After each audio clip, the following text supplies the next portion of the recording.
जो 1 अरब से ज्यादा लोगों की जिंदगियों को न सिर्फ दिशा देता है बल्कि उनकी उम्मीदों का आधार भी है, भारतीय संविधान। हम सब इसके बारे में सुनते हैं, लेकिन क्या हम ये जानते हैं कि ये बना कैसे?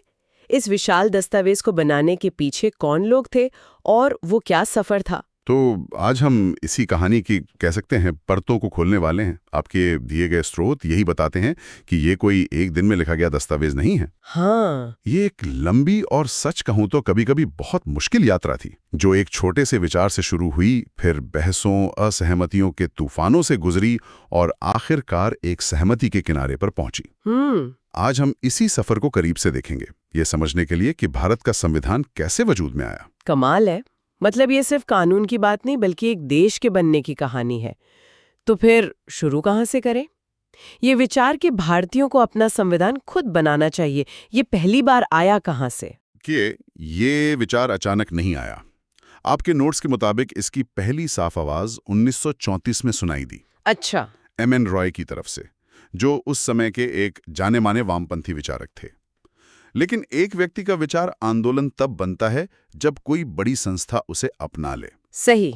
और वो हुआ 1935 में, जब इंडियन नेशनल कांग्रेस ने पहली बार मतलब आधिकारिक तौर पर एक संविधान सभा की मांग की। और मुझे लगता है उस मांग को और धार दी जवाहरलाल नेहरू ने।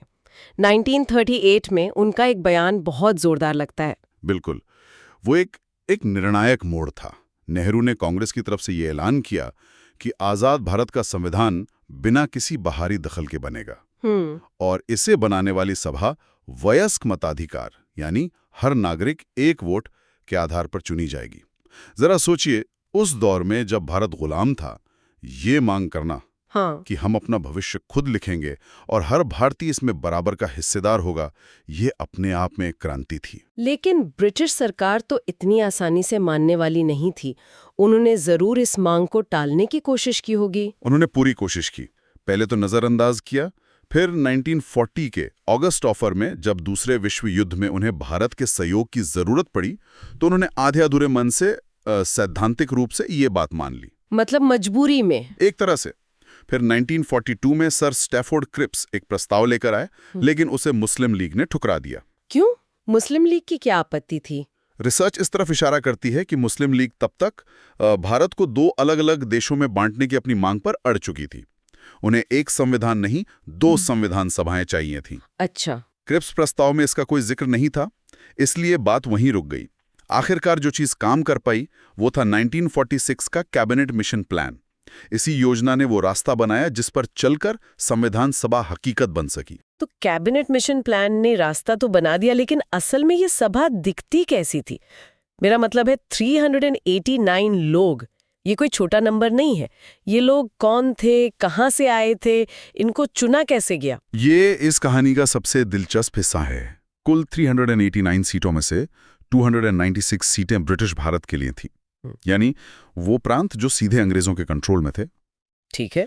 और बची हुई 93 सीटें रियासतों के लिए थीं, जहां राजा महाराजाओं का शासन था।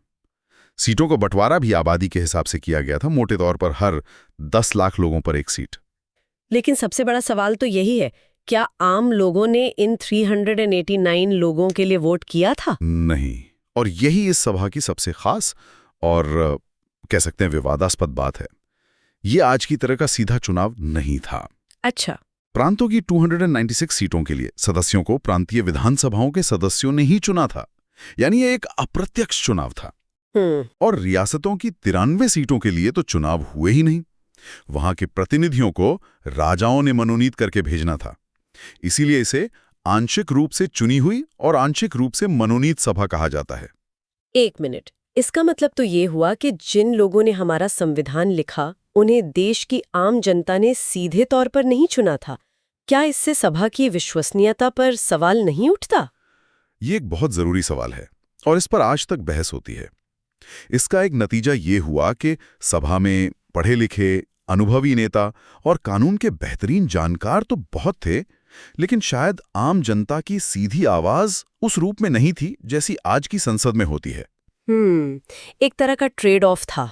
बिल्कुल, विशेषज्ञता और अनुभव बनाम सीधी लोकतांत्रिक भागीदारी। संविधान बनाने के लिए आपको दोनों की जरूरत होती है ना। समझ गई।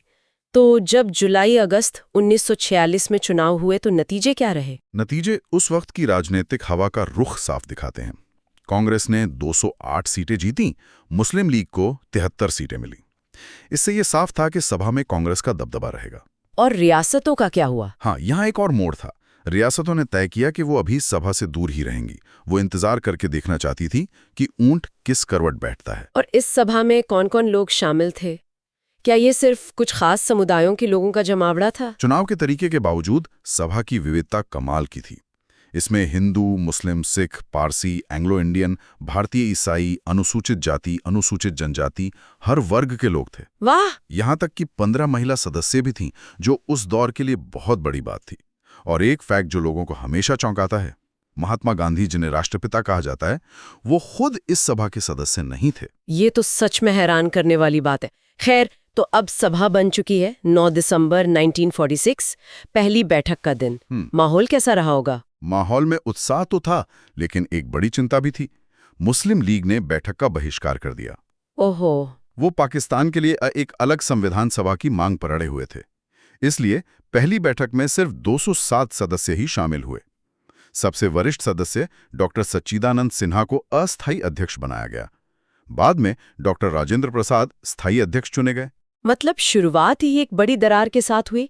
ऐसे में आगे का रास्ता कैसे तय हुआ? कुछ ही दिन बाद 13 दिसंबर को जवाहरलाल नेहरू ने एक ऐसा कदम उठाया जिसने इस सभा को उसका मकसद और दिशा दोनों दे दी। उन्होंने ऐतिहासिक उद्देश्य प्रस्ताव पेश किया। सिर्फ कुछ ही दिन बाद? मतलब सभा अभी ठीक से शुरू ही हुई थी और नेहरू ने सीधे भारत के भविष्य का पूरा नक्शा ही सामने रख दिया। ये तो बहुत बड़ी बात रही होगी। यह सिर्फ एक प्रस्ताव नहीं था, यह संविधान की आत्मा थी, उसका दर्शन था। इसमें ऐलान किया गया कि भारत एक स्वतंत्र, संप्रभु गणराज्य होगा। ये अपने सभी नागरिकों के लिए न्याय, स्वतंत्रता और समानता सुनिश्चित करेगा। अल्पसंख्यकों, पिछड़ों और आदिवासियों के अधिकारों की रक्षा की गारंटी देगा। अच्छा। यही प्रस्ताव आगे चलकर थोड़े बदलावों के साथ हमारे संविधान की प्रस्तावना यानी प्रीएम्बल का आधार बना। इसने एक नैतिक कंपास सेट कर दिया कि हमें किस दिशा में जाना है। फिर 1947 आया, देश आजाद हुआ, लेकिन बंटवारे के साथ। इसका सभा पर क्या असर पड़ा? इसका बहुत गहरा असर पड़ा। भारतीय स्वतंत्रता अधिनियम 1947 ने सभा की हैसियत पूरी तरह से बदल दी। अब ये एक पूरी तरह से संप्रभु, सॉवरेन संस्था थी। इसका मतलब क्या हुआ? इसका मतलब था कि अब वो ब्रिटिश संसद के किसी कानून से बंधी नहीं थी और जैसा चाहे वैसा संविधान बना सकती थी। और आपके नोट्स में एक और बड़ी दिलचस्प बात का जिक्र है, इसकी दोहरी भूमिका। हाँ, और ये समझना बहुत जरूरी है। आज़ादी के बाद यही संविधान सभा भारत की पहली संसद भी बन गई। इसके पास अब दो काम थे। एक, देश के लिए संविधान बनाना, और दूसरा, ग्रुप के लोग सुबह संविधान के किसी अनुच्छेद पर बहस करते थे और शायद शाम को देश में खाने की कमी जैसे किसी जरूरी मुद्दे पर कानून बनाते थे। बिल्कुल। सोचिए कितना दबाव रहा होगा। हाँ, और उनके अध्यक्ष भी अलग अलग होते थे। सही। जब ये सभा संविधान बनाने के लिए मिलती थी तो इसकी अध्यक्षता डॉक्टर राजेंद्र प्रसाद करते थे, और जब ये देश के लिए कानून बनाने वाली संसद के तौर पर मिलती थी तो इसकी अध्यक्षता जीवी मावलंकर करते थे। वो एक राष्ट्र का भविष्य लिख रहे थे और साथ ही उसके वर्तमान को भी संभाल रहे थे। और हाँ, बंटवारे की वजह से मुस्लिम लीग के जो सदस्य पाकिस्तान के इलाकों से थे वो सभा से अलग हो गए। इससे कुल सदस्य संख्या 389 से घटकर 299 रह गई। ठीक है, तो अब हमारे पास एक संप्रभु सभा है, 299 सदस्य हैं और दोहरी जिम्मेदारी है। अब सवाल यह है कि इतना बड़ा काम यानी संविधान लिखना शुरू कैसे होता है? क्या 299 लोग एक साथ बैठकर एक एक लाइन लिखते हैं? नहीं, ये मुमकिन ही नहीं है।